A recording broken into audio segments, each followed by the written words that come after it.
अस्सलाम वालेकुम, welcome back again. Last time तक हमने इस चैप्टर की सारी थेरीज़ को एक्सप्लेन कर लिया था। आज जो बेटा हमारा टॉपिक है वो है बॉन्ड एनर्जी। अब पेपर के पॉइंट ऑफ व्यू से बता दें, बॉन्ड एनर्जी में शॉर्ट क्वेश्चन है और दो शॉर्ट क्वेश्चन है, एक उसकी डेफिनेशन और दूसरा उसके फैक्टर्स। तो इतना ज़्यादा इंपॉर्टेंट नहीं है, लेकिन हम इसको इतना लिख लेंगे, समझ लेंगे कि अगर लॉन्ग क्वेश्चन आ गया तो आप लोग पेपर के अंदर अटैम्प्ट करने के काबिल होंगे। देखें बेटा, बॉन्ड एनर्जी की डेफिनेशन हमने इसी चैप्टर में एक और अंदाज में भी पढ़ी है।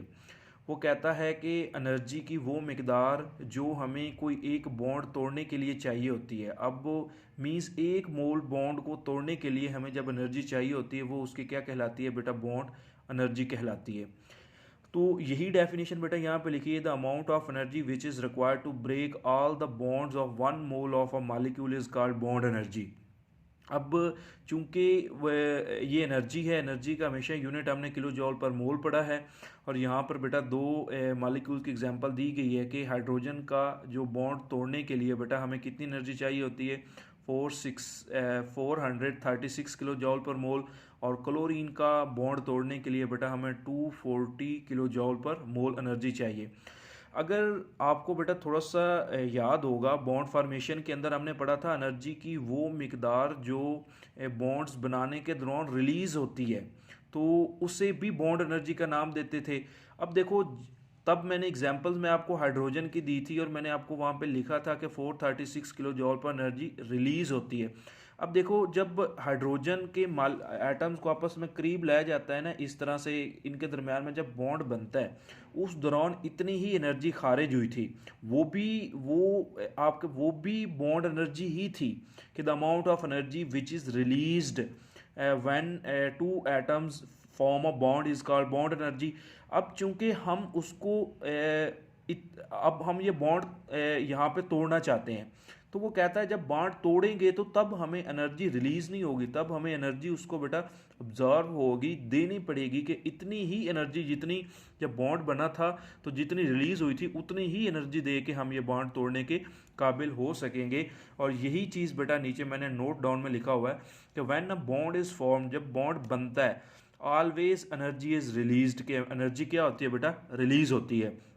वो कहता है but when a bond is broken, कि वो कहता है कि अगर वही बॉन्ड हम तोड़ना चाहते हैं, same amount of energy is observe, कि उतनी ही एनर्जी की मिकदार खारिज होती है जितनी की तब रिलीज हुई थी। उसके बाद बेटा जो शॉर्ट क्वेश्चन इसके अंदर बेटा आता है पेपर के अंदर, वो हमारे पास है कि write down the factor affecting bond energy. देखो, इसके चार फैक्टर्स हैं, हम उनको एक्सप्लेन करते हैं। पहला फैक्टर है बेटा electronegativity difference between the two atom. वो कहता है जिन दो एटम्स के दरमियान में इलेक्ट्रोनेगेटिविटी डिफरेंस ज़्यादा होगा उनकी बॉन्ड एनर्जी उतनी ही ज़्यादा होगी, स्ट्रॉन्ग होगी। यहाँ मैंने मिसाल दी है HCl और HF।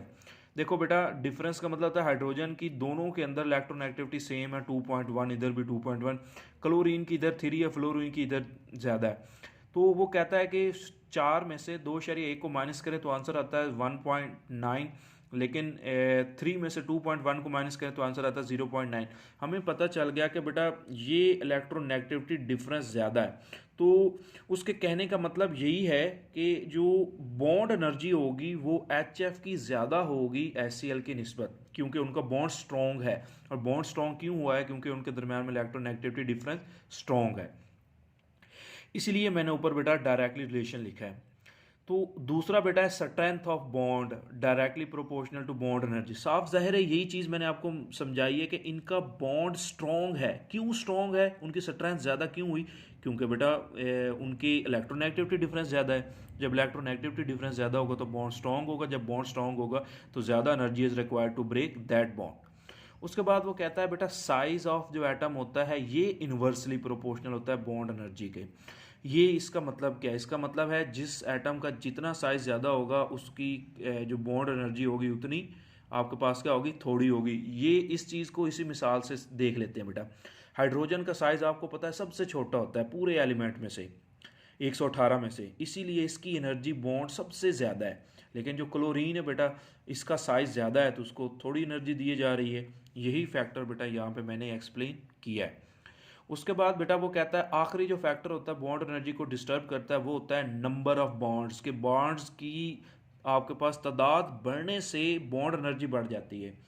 इसकी जर्नल्स एग्जाम्पल बेटा यही है, यूनियन स्ट्रेंथ, जिसमें बॉन्ड जितने ज़्यादा होंगे उसकी बॉन्ड एनर्जी उतनी ज़्यादा होगी, जिसमें बॉन्ड जितने कम होंगे उसकी बॉन्ड एनर्जी उतनी ही कम होगी। तो ये एमसीक्यूज़ में भी चीज़ें आ जाती होती हैं बेटा। देखें ये टॉपिक इतना ज़्यादा इंपॉर्टेंट नहीं है बेटा, मैं फिर आपको बता रहा हूँ, इस पेज पे जितना लिखा है हर बच्चे को कम से कम ये आना चाहिए, बोर्ड के पॉइंट ऑफ व्यू से ये इंपॉर्टेंट है। नेक्स्ट एक्सप्लेन जो चीज़ें मैं करने जा रहा हूँ वो जिसको समझ में आ जाए कर दे, जिसको ना समझ में आए रहने दे, क्योंकि वो इतनी ज़्यादा इंपॉर्टेंट नहीं है, लेकिन कम से कम इस पेज वाला आपको आना चाहिए। अच्छा, इस पेज के अंदर बेटा मैंने एक्सप्लेनेशन की है एक बात की, मैंने आपको फैक्टर में एक फैक्टर बताया था कि बॉन्ड एनर्जी जो होती है वो इलेक्ट्रोनेगेटिविटी डिफरेंस से चेंज हो जाती है। हमने यहाँ पे बेटा वो इस चीज़ को साबित करना है। तो मैं फिर एक बार आपको रिवाइज करवा देता हूँ, जिनको इनकी समझ आ जाए वो कर लें, जिन्होंने एंट्री टेस्ट देना है वो लाजमी करें, जिन्होंने पेपर की अभी तैयारी करनी है उनको नहीं समझ आता तो ये छोड़ दें, पेपर में ये चीज़ें नहीं आती। अच्छा, ये चीज़ ना बेटा मैंने एक्सप्लेनेशन की है HCl मालिक्यूल से बेटा, कि एक HCl के मालिक्यूल्स के दरमियान में बॉन्ड एनर्जी को एक्सप्लेन किया है। अब उन सारी चीज़ों को देखते हैं कि कैसे किया है। देखो इधर मैंने इनर्जेटिक्स बेटा लिखा है, 3 हेडिंग्स आपने बना लेनी है, टेबल से समझने में आसानी होगी, आप वर्ड्स में भी लिख सकते हो, लेकिन बुक पे वर्ड्स लिखा है आपको समझ नहीं लगती बेटा। इधर इनर्जेटिक्स लिखा है, इधर मैंने हाइड्रोजन मालिक्यूल लिखा है, H2 मैंने लिखा है, ज़रा गौर से देखिएगा। इधर क्लोरीन Cl2 मैंने लिखा है। वो कहता है ये इनकी एनर्जीज होंगी इन दोनों मालिक्यूल्स की। देखो वो कहता है bond energy of 1 mole in kilo जॉल पर मोल, किसकी बेटा, हाइड्रोजन मालिक्यूल्स की इतनी एनर्जी होती है। अभी मैंने आपको पीछे पेज पे पढ़ाया कि उसके एक मालिक्यूल को तोड़ने के लिए हमें इतनी एनर्जी चाहिए और क्लोरीन के मालिक्यूल्स को इतनी एनर्जी चाहिए। अब चूंकि बेटा ये हमारे पास क्या है, ये तो हमारे पास 1 मोल है, हमें एक मालिक्यूल की चाहिए, चूंकि HCl का एक मालिक्यूल हमें डिस्कस करना है। वो कहता है कि bond energy of 1 molecule in kilo जॉल। अब मोल को नहीं लिखेंगे, क्यों नहीं, क्योंकि मोल से हम एक मालिक्यूल की निकालना चाहते हैं। तो हम कैसे निकालेंगे बेटा, हम उसी एनर्जी को 6.02 10⁻23 के साथ डिवाइड कर देंगे। और ऐसा क्यों करेंगे, क्योंकि हमें पता है कि एक मोल पार्टिकल्स के अंदर इतने मालिक्यूल्स पाए जाते हैं, इसलिए हमने डिवाइड किया। तो इधर बेटा 436 को 6.02 के साथ डिवाइड करने से आंसर आ जाता है 72.42 10⁻⁻23 किलो जॉल। अब पर मोल साथ में नहीं लिखना, क्योंकि मोल से हमने एक मालिक्यूल की बेटा ये एनर्जी निकाल ली है। तो ये 10⁻⁻ ऊपर जाके माइनस में कन्वर्ट हो जाएगा बेटा, इसलिए साथ में माइनस लिखा है। सेम एज इट इज़ इधर है कि 240 को 6.02 के साथ डिवाइड किया, आंसर आ गया 39.86 10⁻⁻23 किलो जॉल। उसके बाद वो कहता है ये तो हम लोगों ने बेटा एक मालिक्यूल्स किसके बेटा H2 की निकाली और Cl2 की निकाली, लेकिन हमें तो एक एक एटम की चाहिए, क्योंकि HCl में एक हाइड्रोजन है और एक आपके पास क्या है बेटा, हमारे पास क्लोरीन का एटम है। इसलिए वो कहता है bond energy of 1 atom in kilo जॉल।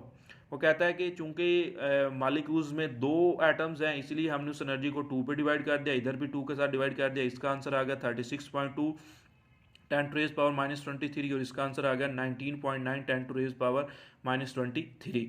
अच्छा, अब वो कहता है कि होना तो ऐसे चाहिए ना कि बेटा ये एक एटम की भी एनर्जी हमने निकाल ली है, हाइड्रोजन की, क्लोरीन की एनर्जी भी निकाल ली है। वो कहता है होना तो यही चाहिए ना कि HCl की एनर्जी इन दोनों को आपस में सम लें, इनको प्लस करें, जो आंसर आए एनर्जी तो वो होनी चाहिए। तो इसीलिए बेटा हम दोनों ने हमने क्या किया बेटा, the bond energy of HCl is the sum of, इन दोनों को प्लस करके जो कि आंसर कितना आता है बेटा, बॉन्ड एनर्जी ऑफ HCl। याद रखो ये एक मालिक्यूल की है, कितनी है बेटा, 56.1 10⁻⁻23, ये एक मालिक्यूल की एनर्जी हमने HCl की निकाल ली। अब चूंकि हमें एक मोल को डिस्कस करना होता है, क्योंकि bond energy is always measured in kilo जॉल पर मोल। वो कहता है मोल्स के लिए निकालने के लिए हमने इसी वैल्यू एक मालिक्यूल को 6.02 10⁻23 के साथ मल्टीप्लाई कर दिया। तो आंसर कितना आ गया बेटा, 337.7 किलो जॉल पर मोल। अब देखो बेटा जो कैलकुलेटेड हमने एनर्जी निकाली है एक मोल HCl की, वो तो इतनी आ रही है और होनी भी इतनी चाहिए। लेकिन वो कहता है जो एक्चुअल एनर्जी बेटा एक मोल की HCl का जब बांड तोड़ते हैं ना तो इतनी एनर्जी हमें लगती है या रिक्वायर्ड होती है। तो अब देखो वो जो कैलकुलेशन में आ रही है तो हमें वो कहता है 337 किलो जॉल पर एनर्जी मोल चाहिए, लेकिन एक्चुअली कितनी एनर्जी हमारी लगती है 431 किलो जॉल पर मोल। अब वो कहता है ये एक्स्ट्रा एनर्जी कहाँ से आ गई बेटा। एक्स्ट्रा एनर्जी एक्चुअली हमें यही चीज़ साबित करनी थी कि ये जो एक्स्ट्रा एनर्जी हमारे पास आई है ये आई है H और Cl के दरमियान में इलेक्ट्रोनेगेटिविटी डिफरेंस की वजह से। उनके दरमियान में इलेक्ट्रोनेगेटिविटी फोर्सेस बढ़ने की वजह से उनमें बॉन्ड स्ट्रॉन्ग हो गया। हम लोग एक्सपेक्ट ये कर रहे थे कि इतनी एनर्जी से बॉन्ड टूटेगा, क्योंकि कैलकुलेशन तो यही सिखा रहे हैं। लेकिन वो कहता है ये जो हमारी एक्सपेक्टेशन में गलत फहमी होगी, क्योंकि उनमें जो H और Cl के दरमियान में इलेक्ट्रोनेगेटिविटी डिफरेंस की वजह से बॉन्ड स्ट्रॉन्ग हो गया। तो बॉन्ड स्ट्रॉन्ग होने की वजह से हमें इतनी एक्स्ट्रा अमाउंट ऑफ जो एनर्जी है वो देनी पड़ी। तो बेटा ये एक टॉपिक ऐसा है जिसमें स्टार्ट में ही शॉर्ट क्वेश्चन इंपॉर्टेंट है, ये इतना ज़्यादा इंपॉर्टेंट नहीं है, लेकिन एंट्री टेस्ट वालों ने ये लाजमी करना है। अल्लाह हाफिज़ बेटा।